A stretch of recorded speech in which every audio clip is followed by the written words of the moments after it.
الحمد للہ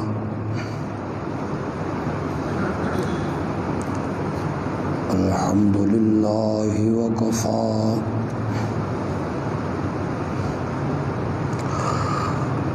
والصلاة والسلام علی سید الانبیاء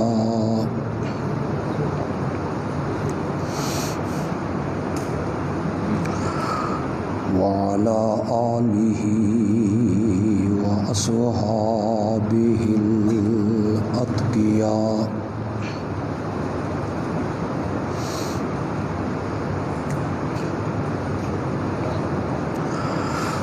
اما بعد فاعوذ باللہ من الشیطان الرجیم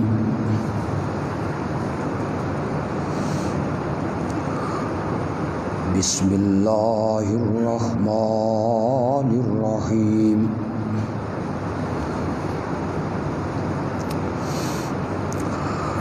لقد رضی اللہ عن المؤمنین اذ یبایعونک تحت الشجرہ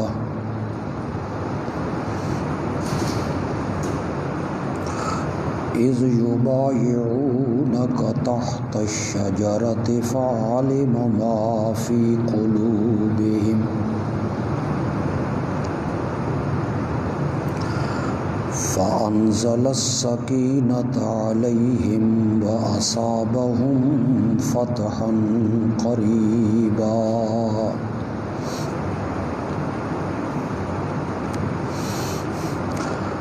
ومغانم کثیرۃ یأخذونہا وکان اللہ عزیزا حکیما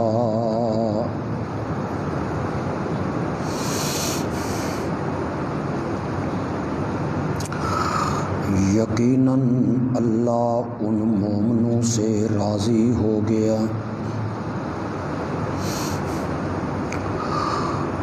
جب وہ آپ کی بیعت کر رہے تھے ایک درخت کے نیچے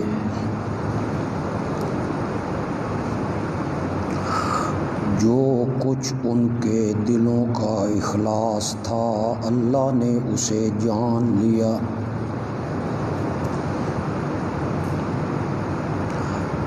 پھر اللہ نے ان مومنوں پر تسکین اتاری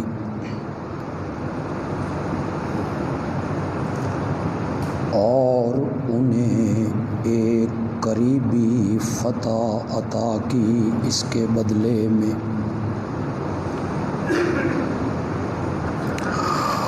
اور بہت ساری غنیمتیں جسے وہ حاصل کریں گے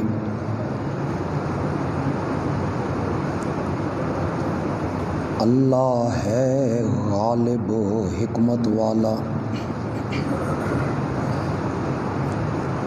اللہم صلی علی سیدنا و مولانا محمد النبی الأمی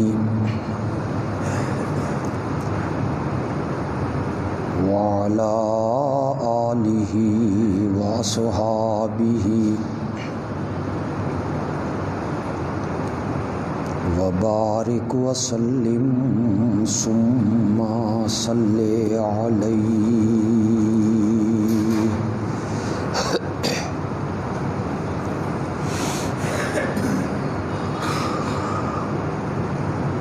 گزشتہ دو خطبوں میں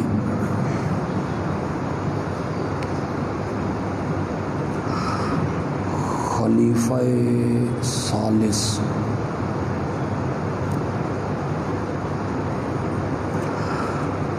دوہرے داماد نبی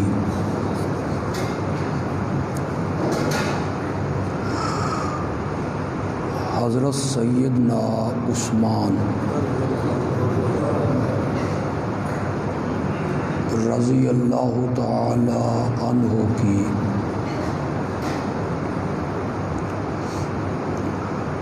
عظمت، ان کا مقام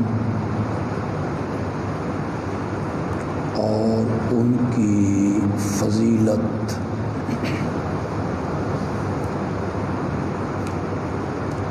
اس کے بارے میں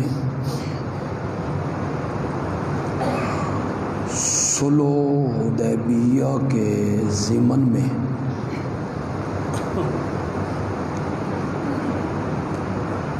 میں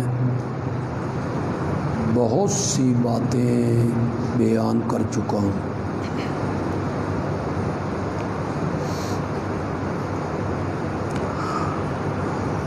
حضرت سیدنا عثمان رضی اللہ تعالی عنہ کو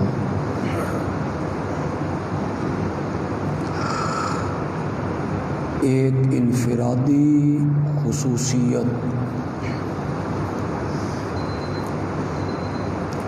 اور امتیازی عظمت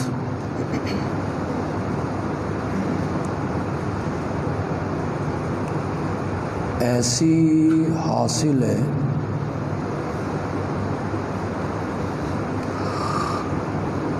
کہ تاریخ انسانیت میں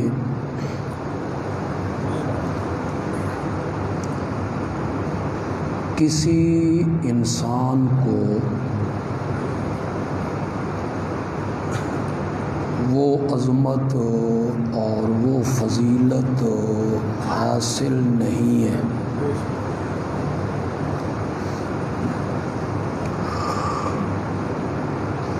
اور وہ انفرادی عظمت یہ ہے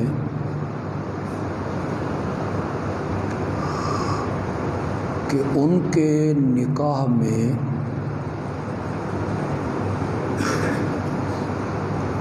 ایک نبی کی 2 بیٹیاں آئیں۔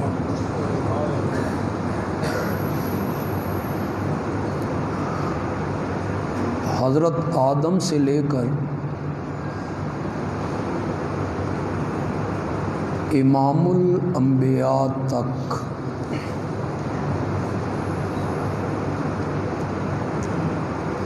کسی مسلمان کو یہ عظمت نہیں ملی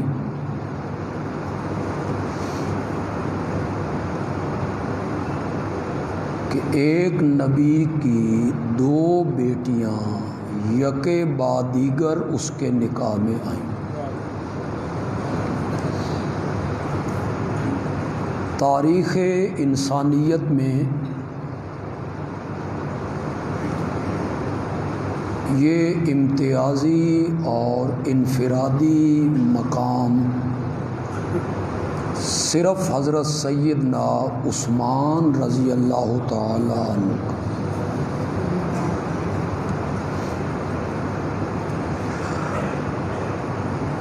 ایک بات جو اس ضمن میں آج کہوں گا اسے چھوڑ دیں۔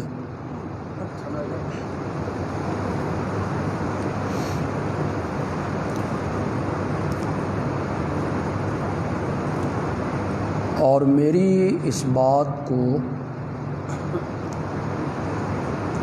آپ ذرا غور سے سنیں گے بھی صحیح اور سمجھیں گے بھی صحیح، اور میرے الفاظ پر آپ توجہ دیں گے۔ نبوت کے ملنے کے بعد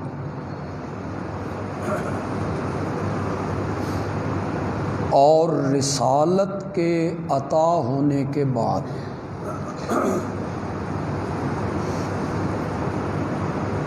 امام الانبیاء حضرت سیدنا محمد الرسول اللہ صلی اللہ علیہ وسلم نے نبوت کے ملنے کے بعد جو سب سے پہلا رشتہ کسی سے قائم کیا ہے، جوڑا ہے، تو وہ سیدنا عثمان ہے سبحان اللہ رضی اللہ تعالی۔ آپ اس کی گہرائی میں نہیں نہ اترے اور آپ نے بڑے سکون سے اسے سن لی، ورنہ یہ جملہ ایسا تھا کہ آپ کو اس کا مزہ لینا چاہیے تھا۔ نبوت کے ملنے کے بعد، نبوت کے ملنے سے پہلے آپ نے اپنا نکاح کیا حضرت خدیجہ سے رضی اللہ تعالی عنہ۔ آپ نے اپنی بڑی بیٹی حضرت زینب رضی اللہ تعالی عنہا کا نکاح کیا ابو العاص سے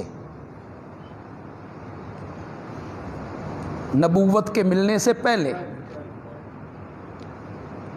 لیکن نبوت کے ملنے کے بعد، رسالت کے عطا ہونے کے بعد، پہلا رشتہ جو میرے نبی نے کسی سے جوڑا ہے تو وہ سیدنا عثمان ہے۔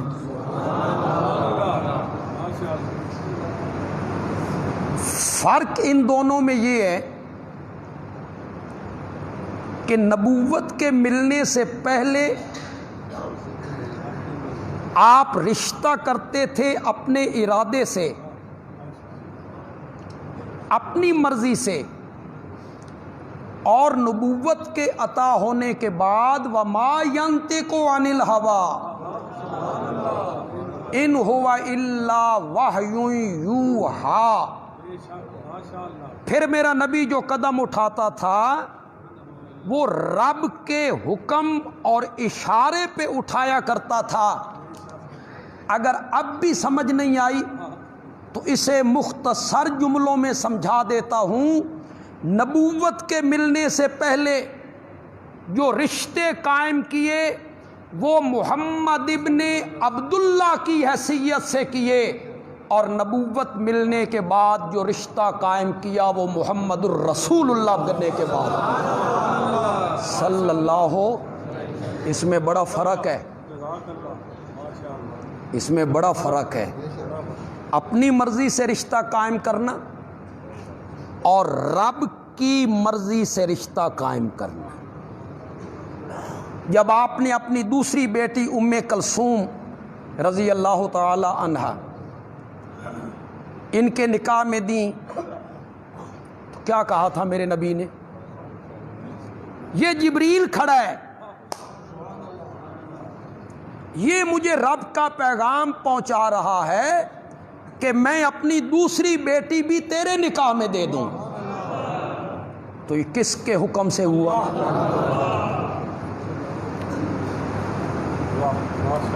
میرے پیارے پیغمبر کی 4 بیٹیاں ہیں۔ چلو جمعے کا خطبہ ہے نا تو کئی مسئلے حل ہوتے چلے گئے۔ اہل سنت اس بات پہ متفق ہیں، میں تو اہل سنت کی بات ہی کروں گا نا۔ اہل سنت کے تمام مکاتب اس بات پہ متفق ہیں، اور اہل تشیع کی کچھ کتابوں نے بھی نقل کیا، اگر وہ اسے مانے۔ اصول کافی نے نقل کیا، حیات القلوب میں ملا باقر مجلسی نے نقل کیا، تحفۃ العوام ایک ایسی کتاب ہے جو ہر شیعہ کہلانے والے کے گھر میں موجود ہوتی ہے، ان کے بچے پڑھتے ہیں اس کتاب کو، تحفۃ العوام۔ اس تحفۃ العوام میں موجود ہے، میں وہ عبارت بھی پڑھ دیتا ہوں۔ اس میں درود کا ذکر ہے، سلام کا ذکر ہے، فلاں پہ درود، فلاں پہ درود، فلاں پہ درود، فلاں پہ سلام۔ اس کو ذکر کرتے کرتے وہ لکھتے ہیں اللہم صلی علی رقیہ بنت محمد، اللہم صلی علی ام کلثوم بنت محمد رقیہ پر سلام ہو جو محمد کی بیٹی ہے، اور ام کلثوم پر سلام ہو جو کس کی بیٹی ہے؟ یہ ان کا مسئلہ ہے، وہ اپنی کتابیں مانتے ہیں یا نہیں مانتے، اس سے ہمیں سروکار نہیں ہے۔ ہم اہل سنت کی بات کرتے ہیں۔ اہل سنت کے جتنے مسالک ہیں، بریلوی ہیں، دیوبندی ہیں، اہل حدیث ہیں، سب کا اس بات پر اتفاق ہے کہ میرے نبی کی 4 بیٹیاں ہیں، اور چاروں بیٹیاں حضرت خدیجہ کے بطن سے ہیں رضی اللہ تعالی عنہ۔ میں چونکہ کچھ باتیں دوسرے علماء سے ہٹ کے بھی کرتا ہوں، شاید دوسرے علماء کی نگاہ تاریخ کی ان باتوں کی طرف جاتی نہیں، یا انہوں نے کبھی اس پر تدبر نہیں کیا۔ یہ طلبہ بھی ہمارے بیٹھے ہیں، یہ بھی اس پر غور کریں گے۔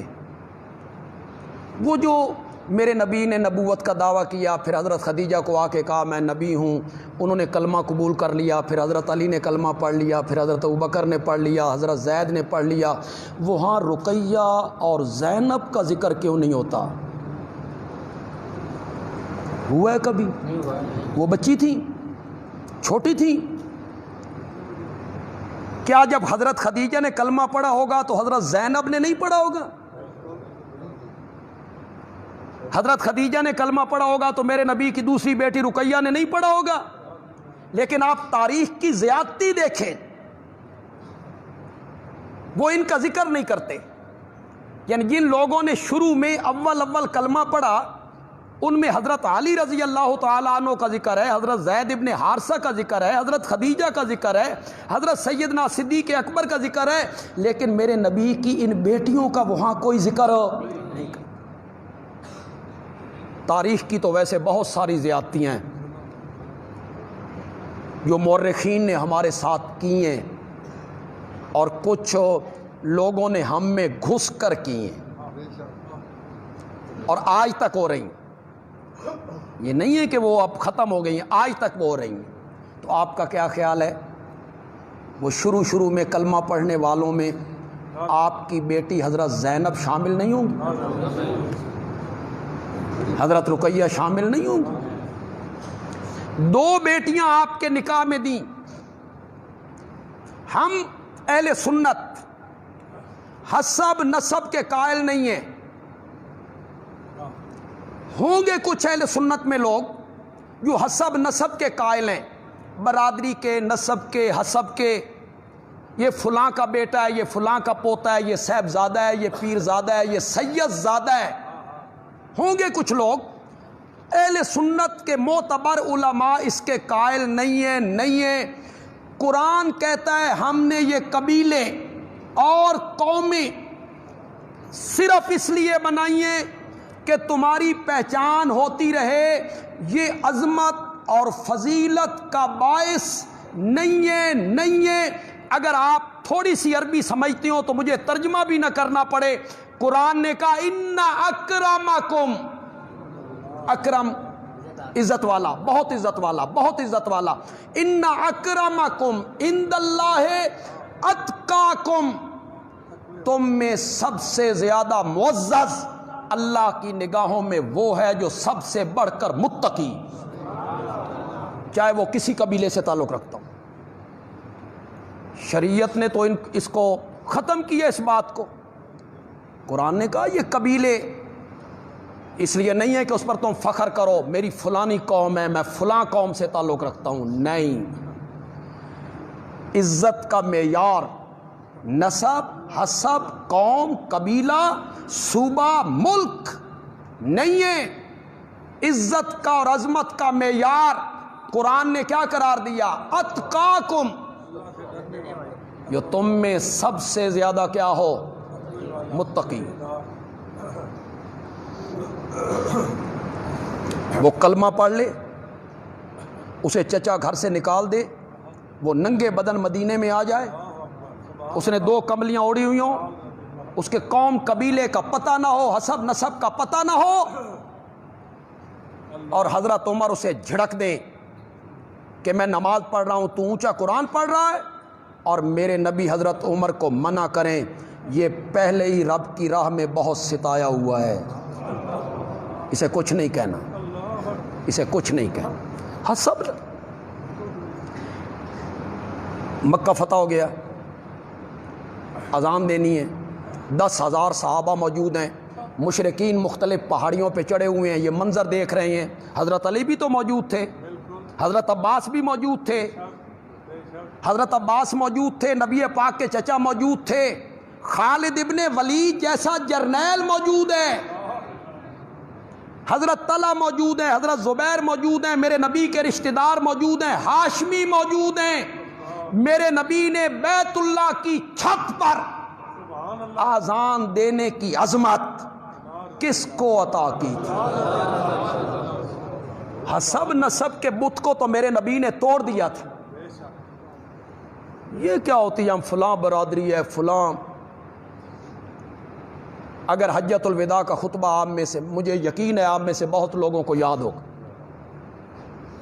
وہ تاریخی خطبہ ہے جو میرے نبی نے ارشاد فرمایا حجۃ الوداع.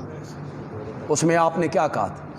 لا فخر لعربی یا لا فضل لعربی علی العجمی ولا لعجمی علی العربی. کسی عربی کو اجمی پر اور کسی اجمی کو عربی پر، کسی کالے کو گورے پر، کسی گورے کو کالے پر کوئی فضیلت کوئی عظمت حاصل نہیں ہے الا بالتقوی.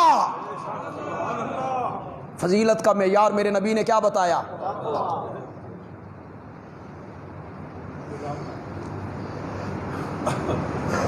نبی کا چچا ہو،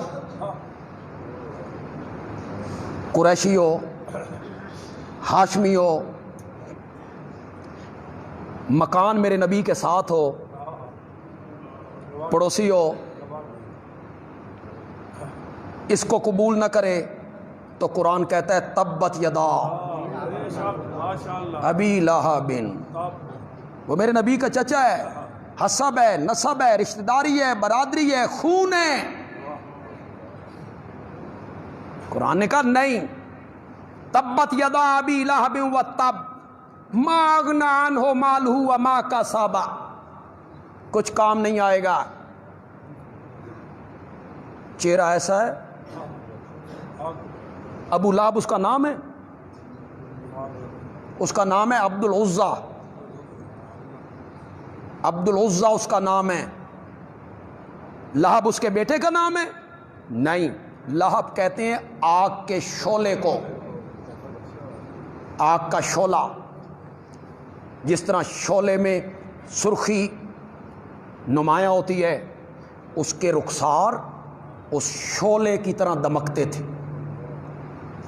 جی شعلے کی طرح رخسار ہیں، چہرہ بڑا نورانی. کبھی کبھی تم بھی مر جایا کرتے ہو بے فلانے دا چہرہ بڑا نورانی. ابو لہب نالو زیادہ نورانی ہے چہرے کی نور. بلال کا کیا ہے چہرہ؟ حسن اور جمال. یہ کوئی معیار ہے عظمت کا یا فضیلت کا معیار ہے حسین ہونا جمیل ہونا؟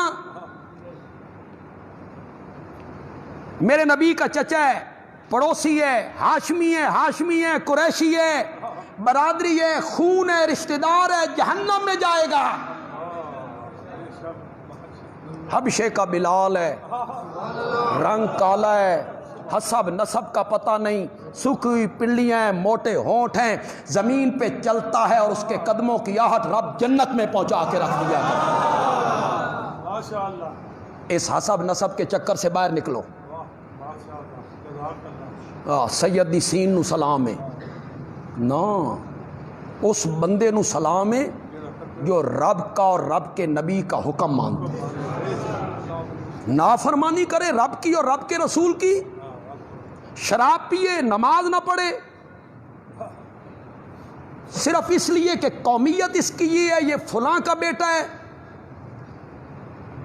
اور قرآن ہم اسی لیے تو یار رو رو کے مر گئے ہیں. قرآن پڑھو یار، اللہ کے لیے قرآن کی طرف پلٹو. قرآن نے کوئی چیز نہیں چھوڑی. پہلے پارے کی آخری آیت پڑھو، پہلا سپارہ آخری آیت پڑھو. یہودیوں کو بڑا گھمنڈ تھا ہم نبی زادے ہیں، بڑا گھمنڈ تھا انہیں، ہمارے اوپر والی نسل میں نبی آئے ہیں، پیغمبر آئے ہیں۔ قرآن نے کہا تلک امۃ قد خلت، وہ ایک جماعت تھی گزر گئی، لہا ما کسبت ولکم ما کسبتم، ان کے لیے وہی کام آئے گا جو انہوں نے عمل کیے تھے، اور تمہیں وہی عمل کام آئیں گے جو تم نے۔ یہ قرآن بولا ہے، یہ نہیں کہ ہمارے بڑے ایسے تھے کہ میں تے کوئی شے نہیں، میرے اتنے بڑی روحانی طاقت ہے، اتنے بڑی روحانی طاقت۔ ہم حسب نسب کی طرف نہیں جاتے، اہل سنت کا یہ نظریہ بالکل نہیں ہے، قطعاً نہیں۔ حسب نسب برادری رشتہ داری داماد ہونا، لیکن ایک طبقے نے، یار کچھ باتیں اشارے میں کرنی پڑتی، سمجھو گے کون، لیکن ایک طبقے نے اس رشتہ داری کو، داماد ہونے کو، چچا زاد بھائی ہونے کو فضیلت کا معیار بنایا ہے، اسی کو انہوں نے فضیلت کا معیار بنایا۔ تو بندیالوی انہی کی زبان میں کہنا چاہتا ہے اگر داماد ہونا فضیلت کا باعث ہے تو حضرت علی اکیرا داماد ہے، عثمان دوہرا داماد ہے۔ اگر یہ معیار فضیلت ہے پھر بھی عثمان افضل ہے، کہ اس کے گھر میں میرے نبی کی ایک بیٹی نہیں۔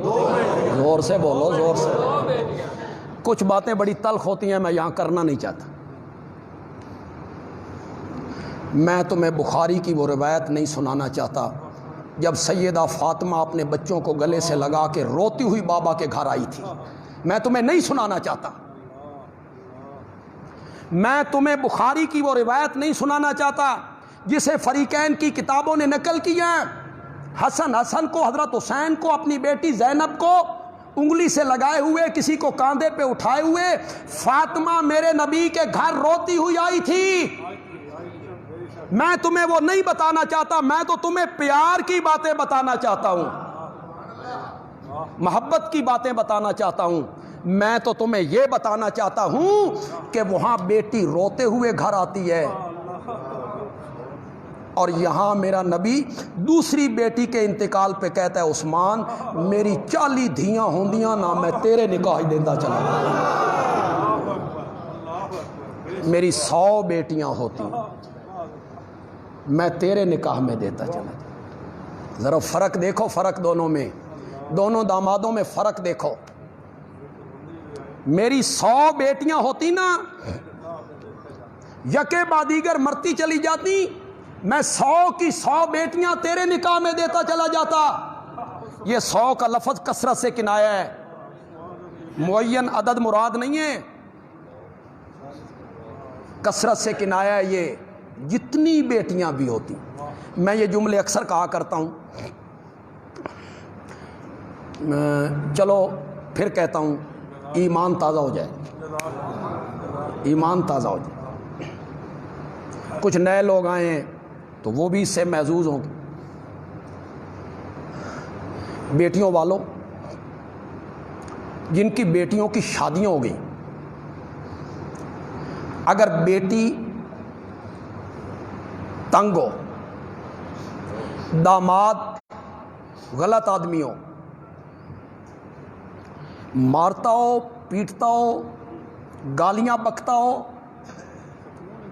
بیٹی بیوی کے سامنے اس کے باپ کو، ماں کو گالیاں بکتا ہو، مارتا ہو، تنگ کرتا ہو، بیوی روتی ہوئی بیٹی روتی ہوئی باپ کے گھر آتی ہو، بابا کس دے نال ویاہ کر چھڑی آئی، اگر وہ لوگ دوسری بیٹی کا رشتہ لینے آ جائیں تو دوئی دھی بھی اتھائی دیں دیو نا، بول تو صحیح یار، بولو تو صحیح یار، دیتے ہو؟ کیا کہتے ہو؟ وہ ہکو بہوں کرو، جیڑی ٹھڈ پائی نے نا وہی بڑی ہے، کوئی دوسری بیٹی وہاں دینے کے لیے تیار نہیں. وہ جو میں کہا کرتا ہوں کہ کوئی باتیں میں آہستہ آواز میں کہوں لیکن آپ کی سبحان اللہ اسی طرح رہے تو پھر مزہ ہے نا. تو یہ بھی میں جملے ذرا آہستہ آواز میں کہنا چاہتا ہوں لیکن جملے بڑے جاندار ہیں. آپ کی سبحان اللہ بتائے گی کہ جملے پسند آئے ہیں. یہ جملہ میری 100 بیٹیاں ہوتی یکے بعد دیگر مرتی چلی جاتی، عثمان میں تیرے نکاح میں دیتا چلا جاتا. یہ جملہ وہی سسر کہہ سکتا ہے جس دے سینے وچ داماد نے ٹھڈ پا دیتی.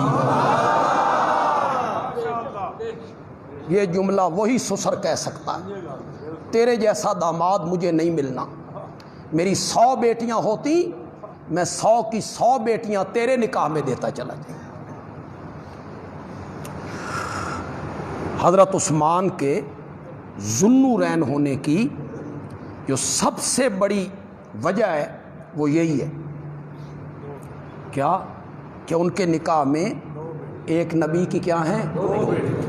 یہ فریقین کی کتابوں نے لکھا، صرف اہل سنت نے نہیں لکھا.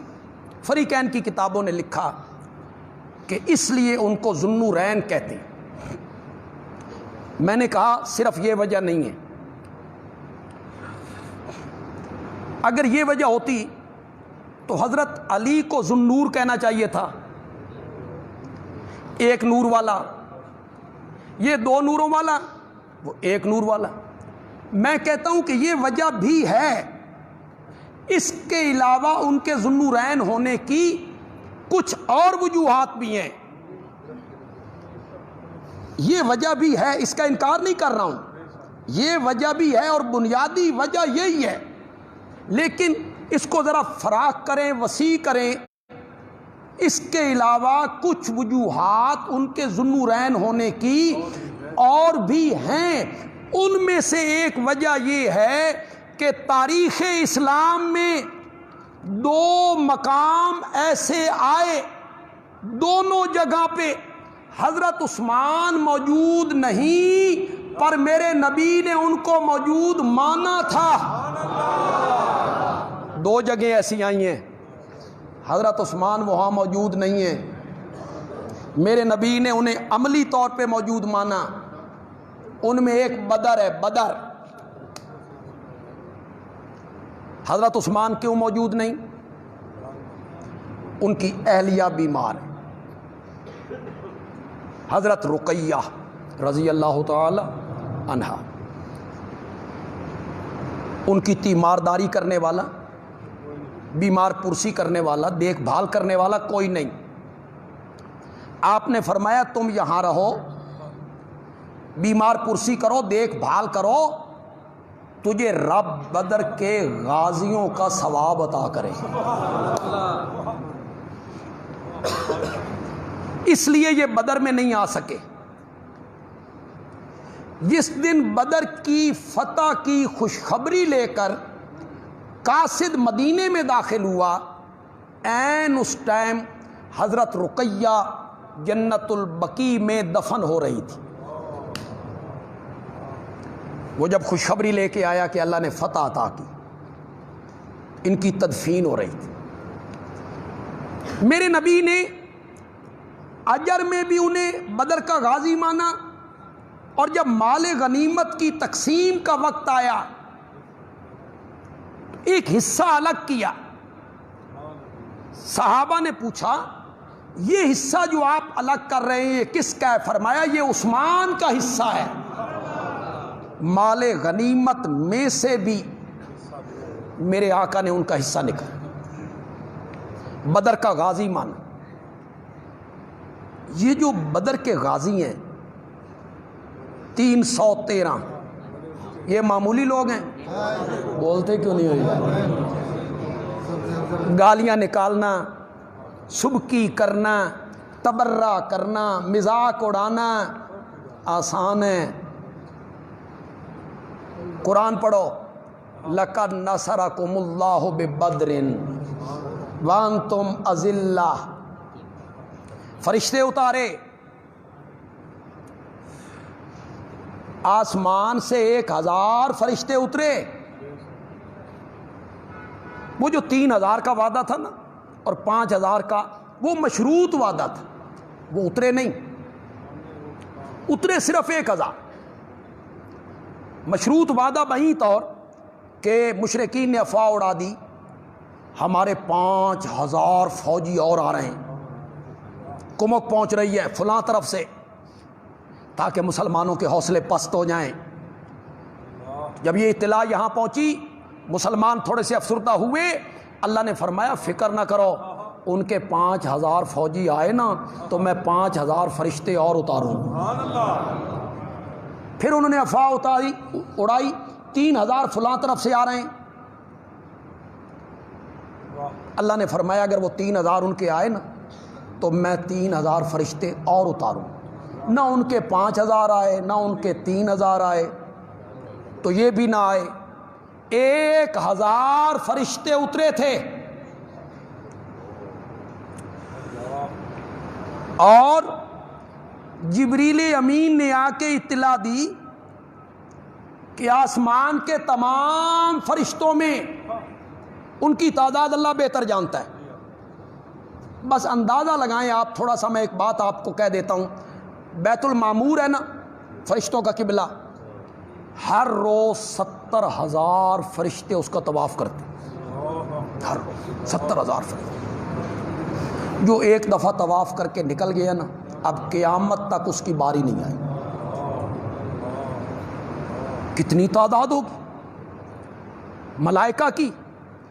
اس تمام ملائکہ میں وہ 1000 فرشتے سب سے اعلیٰ اور افضل ٹھہرے جن کو اللہ نے بدر میں اتارا تھا. اور یہ جو 313 تھے جنہوں نے فرشتوں کی طرح جنگ لڑی، آسمان کے فرشتے بھی دیکھ کے حیران ہو گئے. ان کے متعلق بخاری کی روایت ہے، میرے آقا نے فرمایا ان اللہ قد اطلع علی اہل بدر فقال اعملوا ما شئتم قد غفرت لکم. یہ بخاری ہے.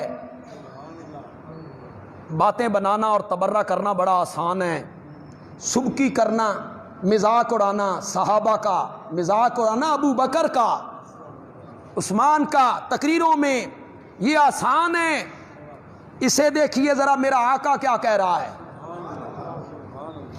ان اللہ قد اطلع علی اہل بدر، اللہ نے بدر کے میرے 313 یاروں کو جھانک کے دیکھا تھا. اطلاع جھانک کے دیکھا تھا. پنجابی میں کہیں گے جھاتی پا کے ویکھی. اب آپ کو سرائکی ٹھیٹھ پنجابی، شہریوں کو کیا پتہ ہے ٹھیٹھ پنجابی کیا ہوتا ہے. ایک لفظ بولتا ہوں، ان اللہ قد اطلع علی اہل بدر، اللہ نے بدر کے میرے 313 یاروں کو نجھا کے ویکھیا. نجھا کے جھاتی پا کے.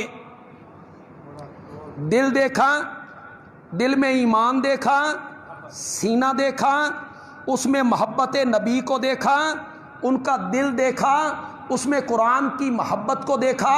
اللہ نے فرمایا اعملوا ما شئتم، آج کے بعد جو دل میں آئے کرو، قد غفرت لکم، میں نے تمہیں معاف کر دیا ہے. جی کون کہہ رہا ہے؟ تم معاف نہیں کرتے ہو، تم معاف کرنے کے لیے تیار نہیں ہو.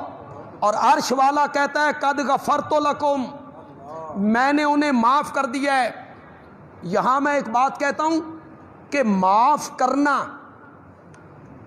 صحابہ کو 313 کو بدریوں کو کوئی اتنی بڑی بات ہے؟ مولا یہ تو نے مجھ جیسے نالائق سے بھی وعدہ کیا ہے، ان لوگوں سے بھی نے وعدہ کیا ہے کہ ساری زندگی گناہوں میں گزار کے، نافرمانیوں کی دلدل میں غرق ہو کے، کسی موقع پہ آ کے اپنی زبان سے معافی مانگو، میں تجھے ایسے کر دوں گا جیسے آج ماں کے پیٹ سے باہر آیا ہو۔ تو میرے ساتھ بھی وعدہ ہے، میرے ساتھ بھی وعدہ ہے، یا عبادی الذین اسرفوا علی انفسہم لا تقنطوا من رحمت اللہ فإن اللہ یغفر الذنوب جمیعا۔ یہ تو میرے ساتھ وعدہ ہے، ہر بندے کے ساتھ وعدہ ہے، میں پچھلے گناہ معاف کر دوں گا، توبہ کر، معافی مانگ۔ تو 313 بدریوں کو بھی معاف کر دیا، ایڈی وڈی گل لے، فرمایا گل تے پوری ہو لین دیو۔ وَبَدَّلْتُ سَيِّئَاتِكُمْ حسنات، صرف معاف نہیں کیا، آج کے بعد یہ گناہ بھی کرتے رہیں، میں ان کے گناہوں کو بھی نیکیاں لکھتا چلا جاؤں گا۔ آیا نا مزہ؟ یہ گناہ کرتے رہیں، میں ان کے گناہوں کو نیکیوں میں تبدیل کر کے رکھ دوں۔ حضرت عثمان کو بدر کے ان غازیوں میں شامل کی، حالانکہ حضرت عثمان وہاں موجود ہو نہیں تھے، حضرت عثمان موجود نہیں، لیکن میرے نبی نے ان کو موجود ہو مانا۔ دوسرا مقام ہے حدیبیہ۔ کون سا مقام ہے؟ حدیبیہ۔ حضرت عثمان موجود نہیں، پر میرے نبی نے حدیبیہ میں حضرت عثمان کو موجود ہو مانا، ان کی طرف سے بیعت کی، یہ عثمان کا ہاتھ ہے۔ پھر میرے نبی نے اپنے ہاتھ پہ رکھ کے کہا مولا میں عثمان کو بھی اس بیعت میں شامل کرتا ہوں۔ حضرت عثمان موجود ہو نہیں تھے، لیکن میرے نبی نے انہیں حدیبیہ میں موجود مانا، جن کے بارے میں پھر قرآن نے کہا لَقَدْ رَضِيَ اللَّهُ عَنِ الْمُؤْمِنِينَ۔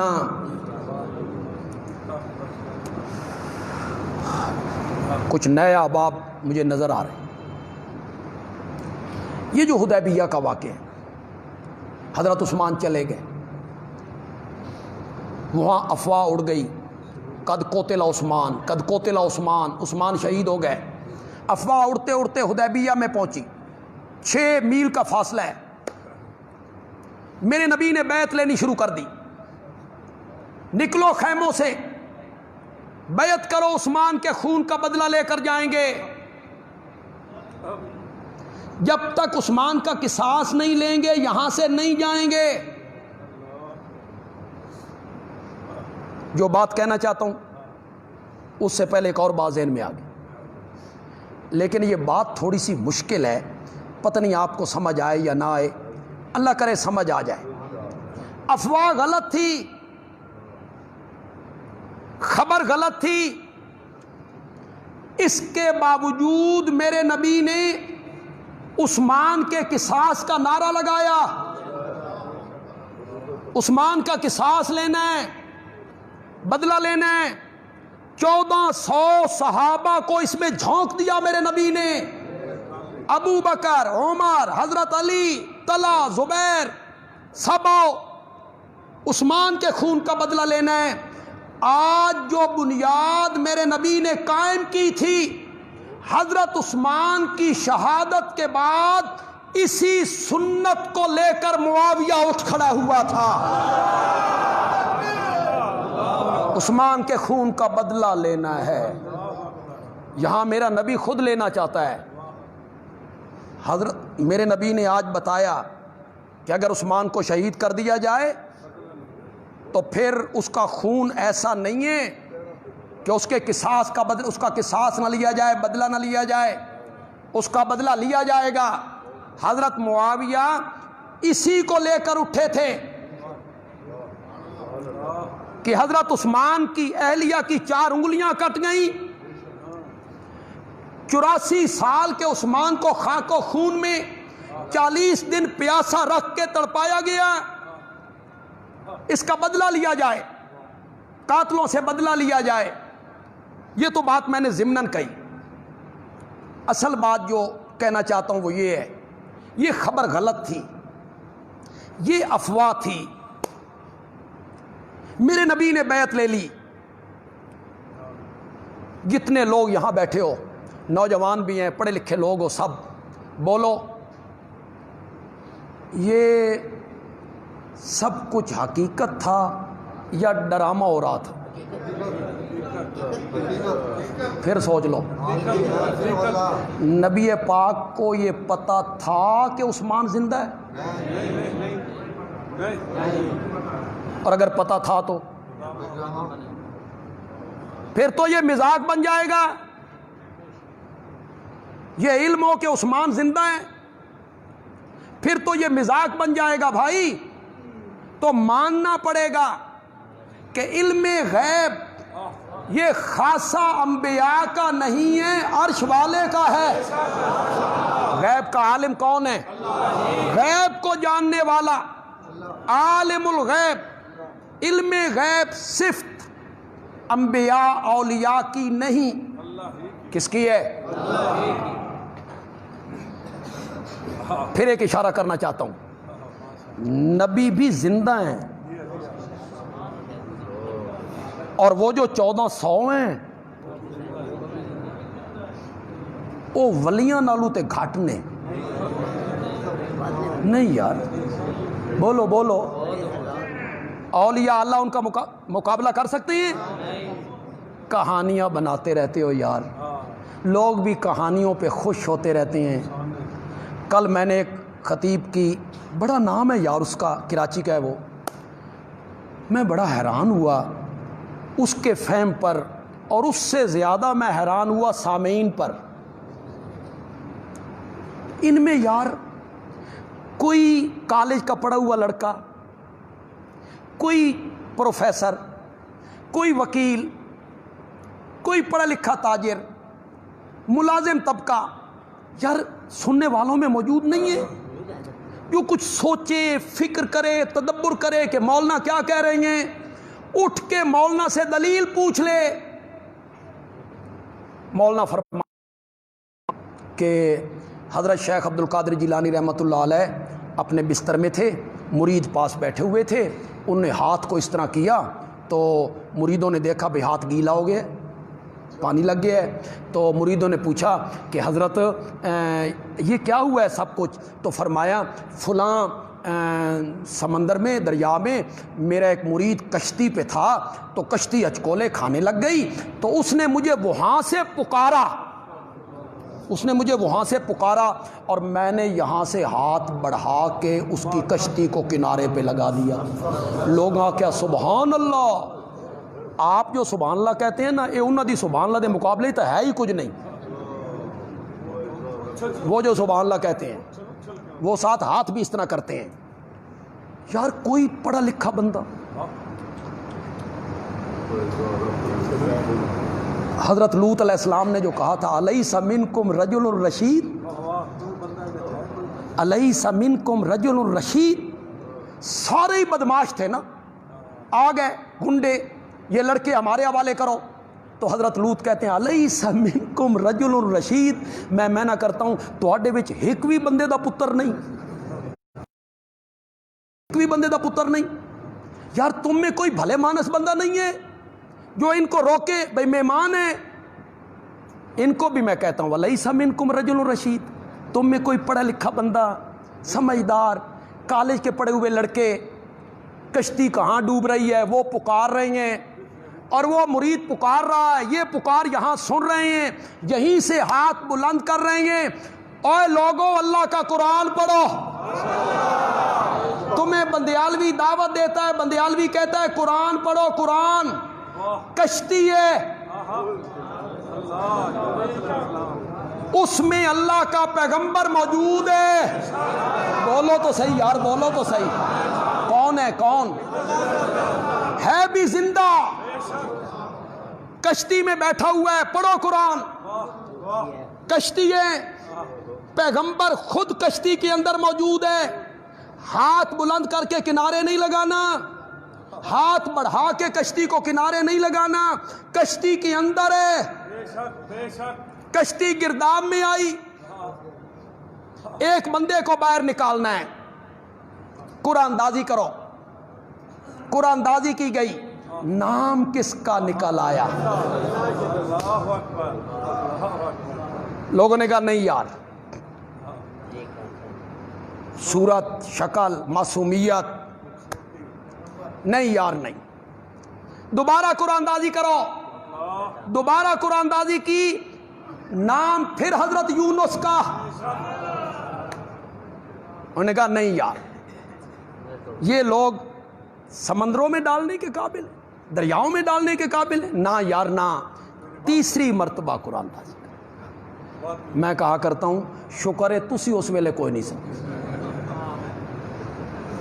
تسی آکھنا سی قرآن اندازی دی ضرورت ہی کوئی نہیں، سارا فطور ہے ہی مولویاں دا، اسے نو سٹو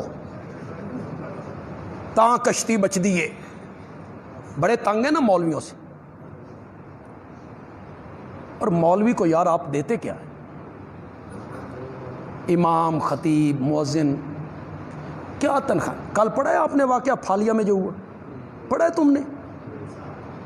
پڑھو، مجھے ساری کل دن اور پھر رات پچھلے پیر تک میں اس پر افسردہ رہا ہوں، خدا گواہ ہے میں روتا رہا ہوں۔ وہاں ایک امام مسجد پھالیا میں، یہ جو بارش ہوئی پچھلی رات تو وہ باہر سوئے ہوئے، 4 بچے، ایک اہلیہ کمرے میں منتقل ہوئے، خود امام صاحب مسجد میں چلے گئے نماز پڑھانے کے لیے، اذان دینے کے لیے، کمرے کی چھت گری، 4 بچے بھی شہید ہو گئے، بیوی بھی شہید ہو گئی، 9 سال کی بیٹی، 7 سال کا بیٹا، سب سے چھوٹا بیٹا 1.5 سال کا۔ جب ان کے اوپر چھت گری ہوگی ان معصوم بچوں پر کیا بیتی ہوگی؟ یہ کیا مسجدوں کے انجمن کے جو لوگ ہیں، صدر ہیں، سیکٹری ہیں، تم اتنا بھی نہیں کر سکتے ہو؟ اتنا تو دیکھو بھائی مولوی صاحب کے جو گھر کی چھت ہے وہ کیسی، اس کے اوپر بھی کوئی بلڈنگ نہیں، اس کے اوپر کوئی چڑھا ہوا بھی نہیں ہے کہ اس کے بوجھ سے گر گئی ہے، اتنی بوسیدہ، کتنا نقصان ہوا؟ دے کیا رہے ہیں آپ؟ مولوی دی تنخواہ تو تمہیں پتہ لگ جائے، اسی لیے تمہارا خیال یہ ہو گیا ہے بھائی مولوی فرشتہ ہے، نوری ہے، نوری، نہ ایک کھاندہ نہ پیندہ نہ بچے نہ علاج نہ معالجہ، 10,000 کر گزارا، اور ان کی خدمات دیکھیں، کڑکتی دھوپ ہو، برستی بارش ہو، یخ بستہ سردی ہو، کبھی صبح کی اذان لیٹ ہوئی، کام دیکھو اس کا، خدمت دیکھو اس کی، کر کے دیکھو نا۔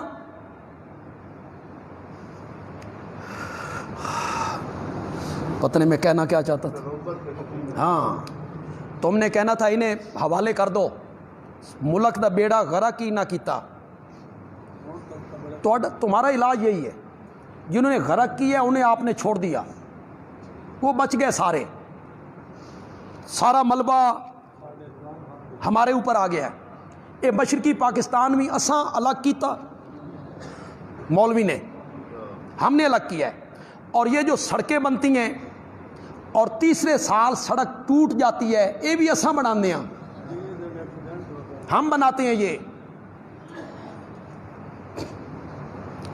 اوپر سے لے کے نیچے تک تم گنڈیری کی طرح اس ملک کو چوس کے کھا گئے ہو۔ تم نے اس ملک کو کیا دیا ہے؟ کیا لگایا اس ملک پہ تم نے؟ تیسری مرتبہ پھر نام حضرت یونس کا، بڑے عرصے کے بعد یہ جملہ کہہ رہا ہوں، جملہ میرے والد مرحوم نے کہا تھا رحمت اللہ علیہ، جملہ پنجابی میں کہوں گا، مزہ آ جائے تو آپ نے بھی اس سے بڑھ کے سبحان اللہ کہنی، جس طرح انہوں نے سبحان اللہ کہی بھی اس نے ہاتھ بلند کیا، بڑھایا اور کشتی کنارے لگا دی۔ اس جملے کا توڑ ہے تو آپ نے بھی سبحان اللہ اس طرح کہنی. جب تیسری مرتبہ نام حضرت یونس کا نکلا گل انج بن گئی اللہ دا پیغمبر کشتی دے وچ باہوے تا کشتی ڈوب دیے, پیغمبر نو کشتی چوں کڈھو کشتی بچ دیے. اللہ نے مسئلہ سمجھایا, اوے لوگوں کشتیوں کا ڈبونا اور کنارے لگانا یہ نبیوں ولیوں کے نہیں میرے اختیار میں ہے, میرے اختیار میں. اگر یہ نبیوں کے اختیار میں ہوتا وہ کشتی کبھی ہچکولے نہ کھاتی. جس کشتی میں کون بیٹھا ہوا تھا؟ زور سے بولو, زور سے بولو. کس سے جوڑتے ہو اس قرآن کے مقابلے میں؟ علماء کرام اللہ تمہیں قرآن پڑھانے کی پڑھنے کی توفیق عطا فرمائے, اللہ تمہیں قرآن سنانے کی توفیق عطا کرے. قصے کہانیاں روایتیں یہ امت روایات میں کھو گئی, حقیقت خرافات میں کھو گئی. یہ تو علامہ اقبال صاحب نے بھی کہا تھا, یہ امت روایات میں کھو گئی حقیقت خرافات میں کھو گئی. او ہو, جمعے کا وقت واقعی قلیل ہوتا ہے اور وقت کی قلت جو ہے وہ مجبور کر دیتی. تو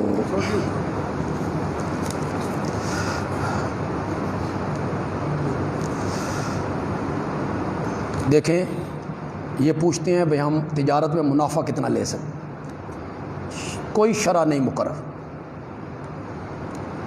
یعنی شریعت نے کوئی فیصد مقرر نہیں کی کہ 1 روپے کے ساتھ آپ 4 آنے لیں, 100 روپے کے ساتھ آپ 10 روپے لیں, شریعت نے کوئی. لیکن بس آپ نے رواج کے مطابق جو آپ مناسب سمجھتے ہیں, جتنی آپ کی دقت محنت اس کام پہ لگی ہوئی ہے, آپ کا ضمیر بہتر جانتا ہے, اس کے مطابق آپ منافع لے لیں.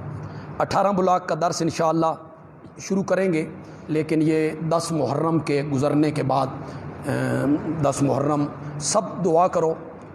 آج آپ 1 محرم ہے, نیا سال اسلامی سن 1442 کا آغاز آج ہوا. آپ سب کو اس کی مبارکباد ہو. اللہ اس پورے سال کو امن و امان کے ساتھ ہمارے ملک میں گزارے. لیکن محرم کا مہینہ ایک بڑا حساس مہینہ ہوتا ہے ہمارے ملک میں. جلوس ہوتے ہیں, مجلسیں ہوتی ہیں, محفلیں ہوتی ہیں, جلسے ہوتے ہیں, تقریریں ہوتی ہیں. پھر اس میں تخریب کار لوگوں کو موقع ملتا ہے, دہشت گردوں کو کوئی ایسا کام کر جائیں کہ وہ اپنا کام کر کے فارغ ہو جائیں اور مسئلہ بن جائے شیعہ سنی, کہ شیعہ سنی مسئلہ بن گیا ہے.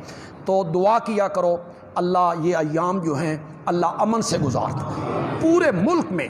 اللہ تعالیٰ کرے کہیں کوئی حادثہ نہ ہو, کسی شر پسند کو دہشت گرد کو اللہ توفیق نہ دے, اللہ اسے ہمت نہ دے, اللہ ان کی ہمتیں توڑ دے اور امن کے ساتھ یہ سب کچھ گزر جائے. دے جی اذان.